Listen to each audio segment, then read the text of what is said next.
demons require a constant supply of human blood, which they store in special repositories on their bodies. They're a source of great power, but also an exploitable weakness. Talk about wearing your heart on your sleeve.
I understand why brains and eyes are on the menu, but why do demons like strawberries? You don't know about strawberries? They're demon fruit, G. Fleming's idea of a practical joke on the world of the living. They're made of ground-up tongues. That's disgusting. That's not the half of it. You thought Pop Per Cherry was just a figure of speech.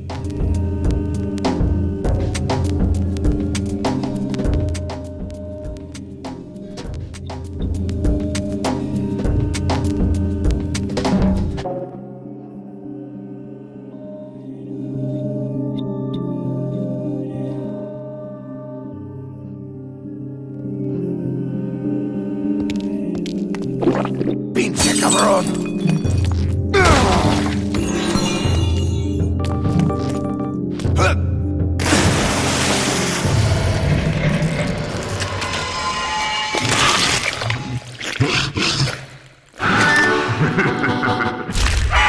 That fellow looks like a VIP. Very important, pendejo. Something like that. Fleming gives his favorite souls special treatment. People who exited the world of the living in style. Not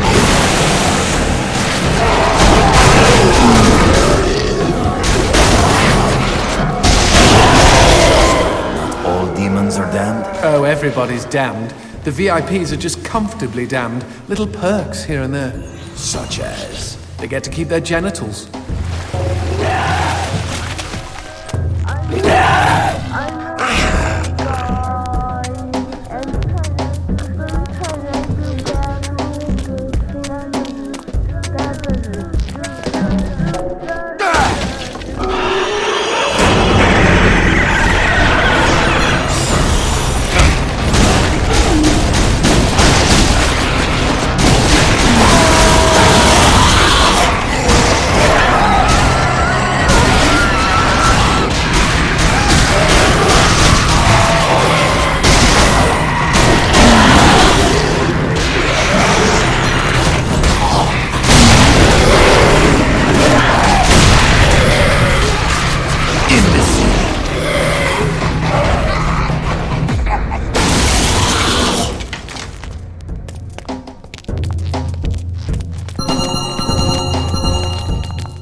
I'm coming, baby!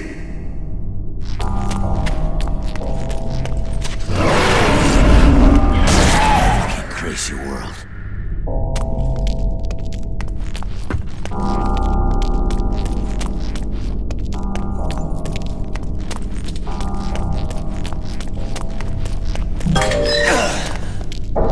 Magnifico. More demon pubes. Let's find some darkness that gives us a clear shot at the switch.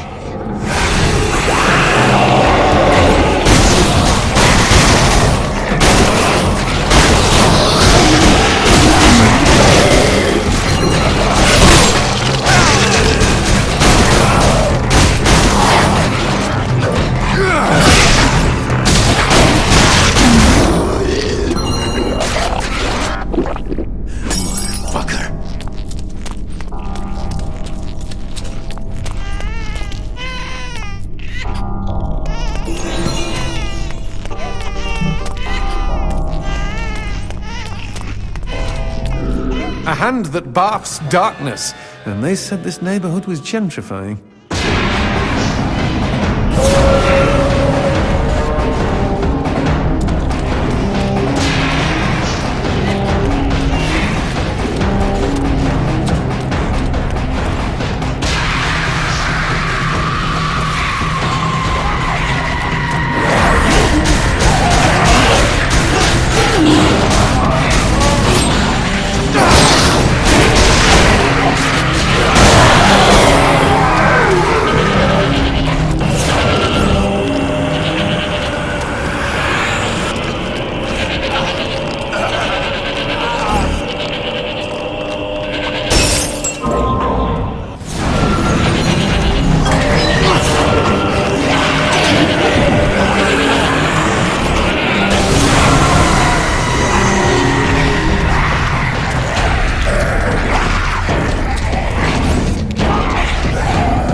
Paula, wait!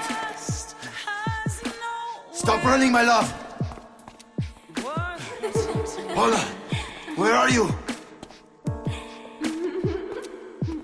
Does love make you feel sad? How's that? What the fuck? Paula! And the line all done. Paula. Then again, if you win,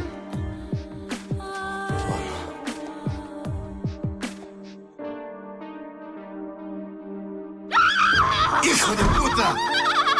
That doesn't smell like pork, unless she stopped showering.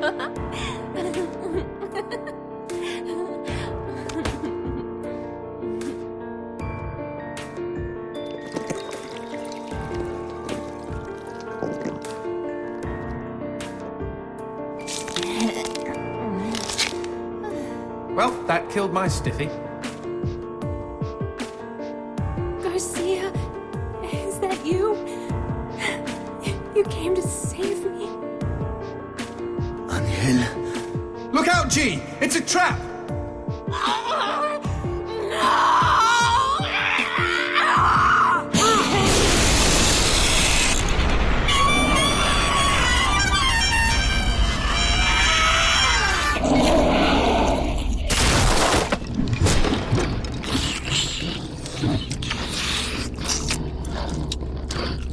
What the shit?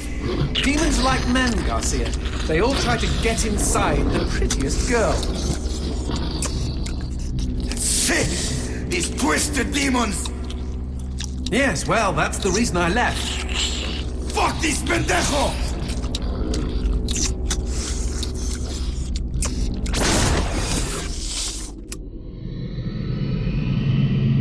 If Mr. Man-on Monster wants to play, magnifico.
bastard? He must be hiding around here somewhere.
That bastard.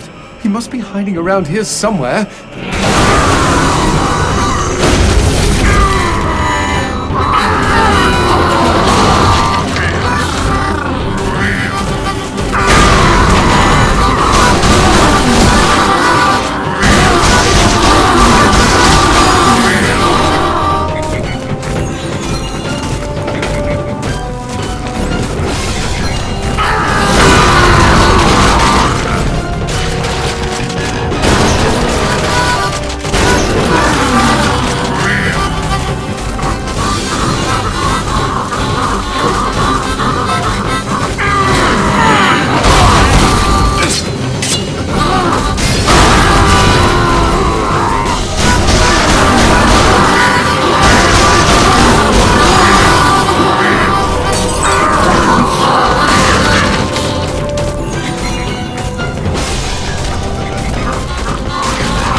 Anybody home? Show yourself, Hell Monkey. I think he's scared of you. He should be, Jay. He should be.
Nice rock. Shove it into my face, G. Trust me, it doesn't mean we're engaged or anything. Might be a tight fit, but okay.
So what exactly did that do?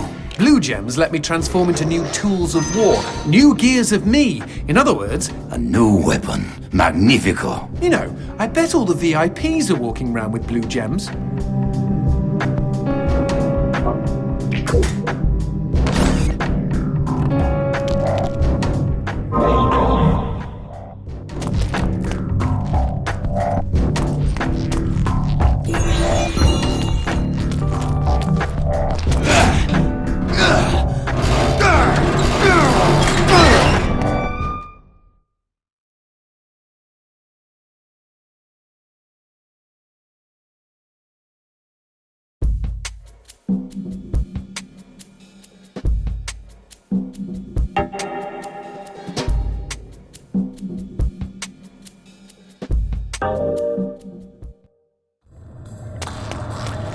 You know I found Paula in a dumpster, right? What? You said you met her at the supermarket. I did. It was the bin out behind the dime a dozen. And you just picked her up out of the rubbish and brought her home? Why no? Sometimes I think I hardly know you.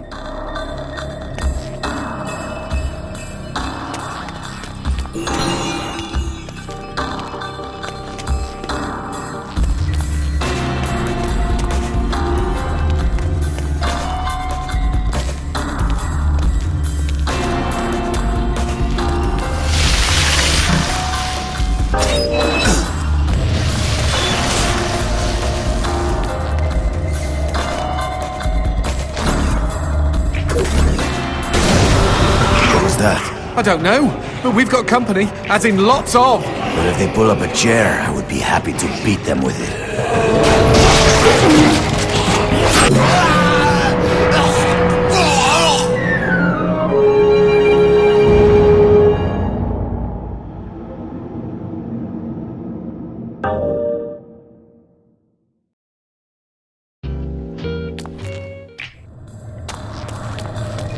You know I found Paula in a dumpster, right? What? You said you met her at the supermarket. I did. It was the bin out behind the dime a dozen. And you just picked her up out of the rubbish and brought her home? Why no? What was that? I don't know, but we've got company, as in lots of. But if they pull up a chair, I would be happy to beat them with it.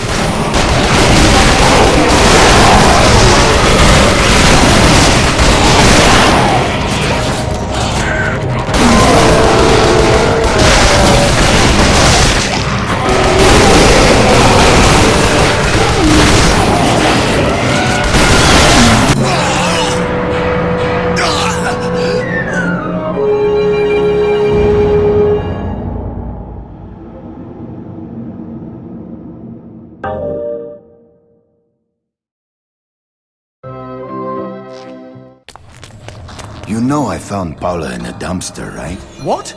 You said you met her at the supermarket. I did. It was the bin out behind the dime a dozen. And you just picked her up out of the rubbish and brought her home? Why no? Sometimes I think I hardly know you. What was that? I don't know, but we've got company, as in lots of. But if they pull up a chair, I would be happy to beat them with it.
You know I found Paula in a dumpster, right? What? You said you met her at the supermarket. I did. It was the bin out behind the dime a dozen. And you just picked her up out of the rubbish and brought her home? Why no? Sometimes I think I hardly know you. What was that? I don't know, but we've got company, as in lots of. Well, if they pull up a chair, I would be happy to beat them with it.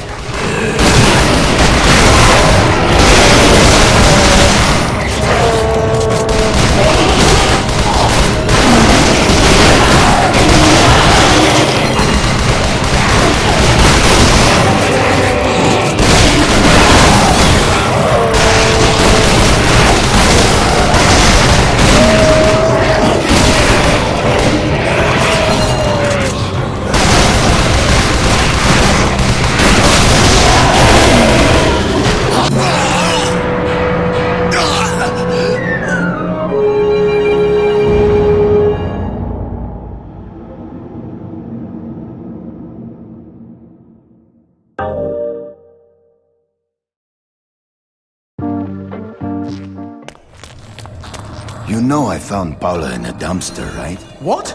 You said you met her at the supermarket. I did. It was the bin out behind the dime a dozen. And you just picked her up out of... What was that? I don't know, but we've got company, as in lots of. Well, if they pull up a chair, I would be happy to beat them with it.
Pinche cabrón!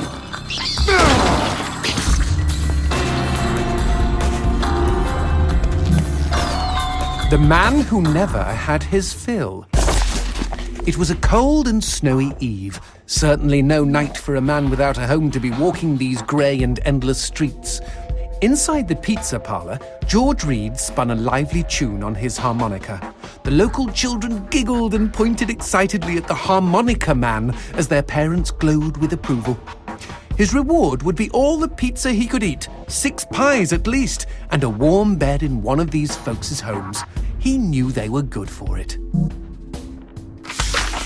But when he tucked in for the night, George had not had his fill.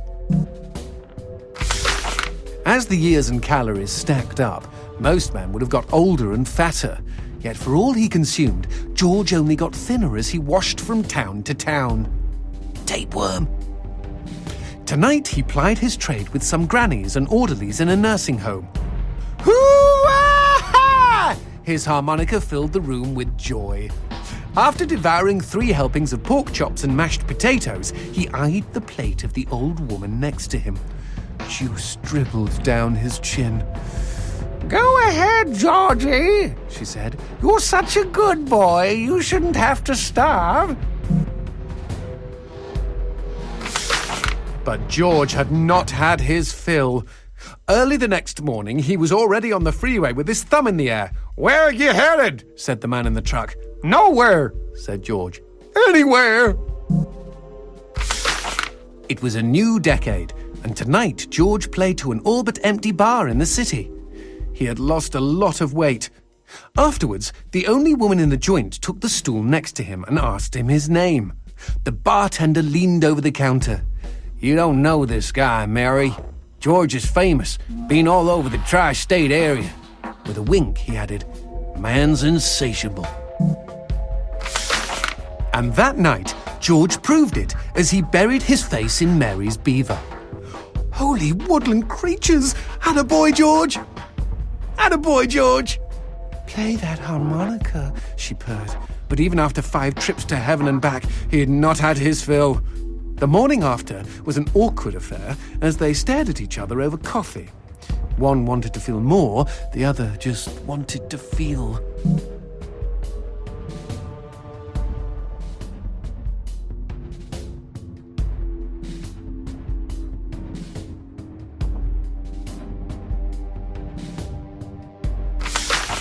In his final days, George was all skin and bones. I can relate, except for the skin part. His last meal had been a mistake. It was on a sidewalk one night in a small suburban town that he came across the boy. Hungrily, and with an agonized grimace, he opened his mouth to beg for help.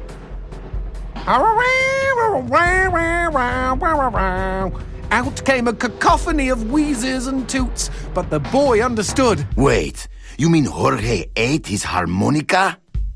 Once he was alone, George Reed looked at the candy bar he held in one hand and began to cry.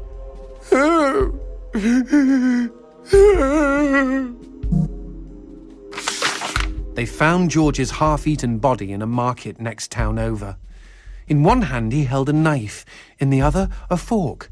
Chunks of flesh had been torn from his chest and his arms. Blood framed an eerie smile. The wind that morning blew fierce, and as it whistled through the hole he'd carved out of his own neck, the harmonica man played his last song in this world. There were Gawkers, and many knew him. They shared stories of how he'd filled them with hope, filled them with life. They, at least, had had their fill. Especially Mary. The end.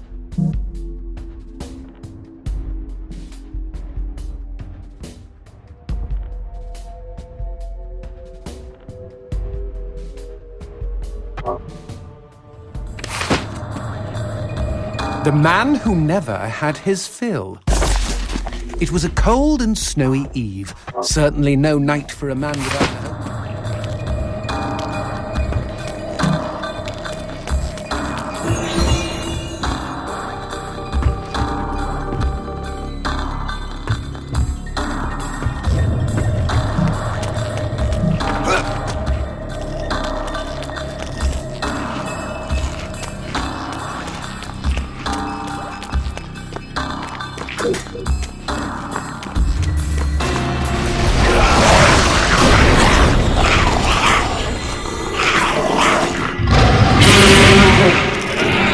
That cheeky imp! He doused our goat! Then let's put out some lights of our own.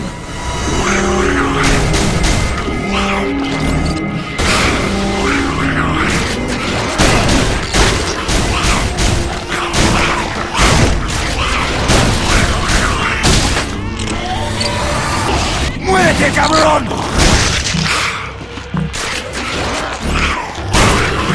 ¡Come mierda!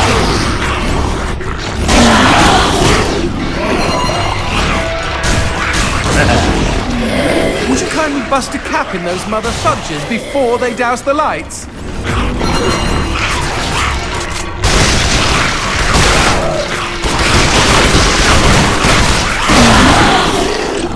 You know, we never finished talking about you kidnapping Paula. I didn't kidnap her. You hauled her out of a skip. Isn't that illegal in some states? What did she say? Nothing. Not for weeks. I was afraid to even touch her, you know?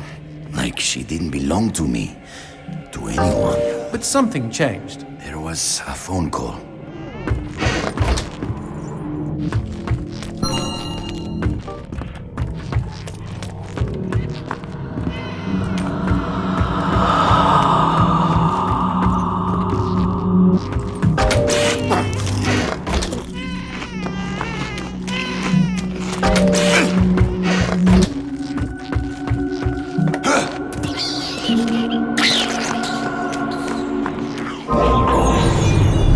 Speaking of phones, put that on hold, G. We've got company.